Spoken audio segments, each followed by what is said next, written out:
అక్కడ నుండి ఇక్కడ దాకా అంటే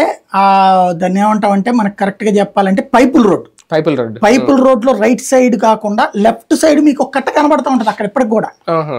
ఇదంతా కూడా మీకు కట్ట కనబడతా ఉంటది ఆ కట్ట ఒకప్పుడు అదంతా ఈవెన్ ఇప్పుడు వేసిన హైవే కూడా ఒకప్పుడు కట్టే అంటే ఇప్పుడు ఇల్లు పెరిగిపోయినాయి కాబట్టి ఈ లోపల ఎదవరకు ఇల్లు వేసుకునేవాళ్ళు కాదు ఇల్లు ఈ లోపల స్థలాలు ఉండేవి సొంత ఉండేవి అవి వేసుకునేవాళ్ళు కాదు ఎందుకంటే ఈ వరద ముంపు భయం వేసి అయితే ఈ దేవినేని ఉమా ఆ టైంలో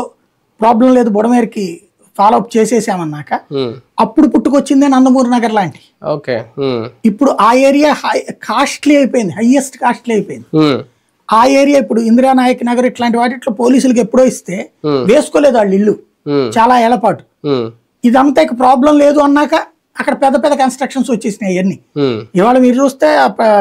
వంతెన దాటిన దగ్గర నుంచి పెద్ద పెద్ద ఇల్లు కనబడతాయి అన్ని కోట్ల పెట్టి కట్టించినటువంటి ఇల్లు కనబడతాయి ఇవాళ అవన్నీ వరద బాధిత ప్రాంతం అయిపోయింది ఇప్పుడు అక్కడ కనుక లోతట్టు ప్రాంతం కనుక చేస్తే అక్కడ శాశ్వత నిర్మాణాలు కట్టకూడదు లెక్క ప్రకారం అదే కదా అప్పుడు సమస్య అవుతుంది విజయవాడ మొత్తం మీద రియల్ ఎస్టేట్ రంగాన్ని మీద ఒక ప్రభావం చూపిస్తుందా ఈ వరద చాలా పెద్ద ప్రభావం చూపించింది మళ్ళీ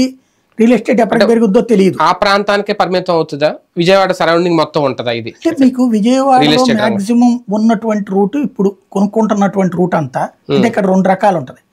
రిచ్ మిడిల్ క్లాస్ రిచ్ అంతా మీకు ఈ పెనమలూరు కంకిపాడు రామవరప్పాడు ఈ రూట్ కొంటున్నారు అదే సందర్భంలో మిడిల్ క్లాస్ అందరికి ఉన్నటువంటి ఏకైక రూట్ ఇదే సింగనగర్ దాటిన తర్వాత ఉడా కాలనీ ఇటు కూడా మచిలీపట్నం సైడ్ కూడా అదే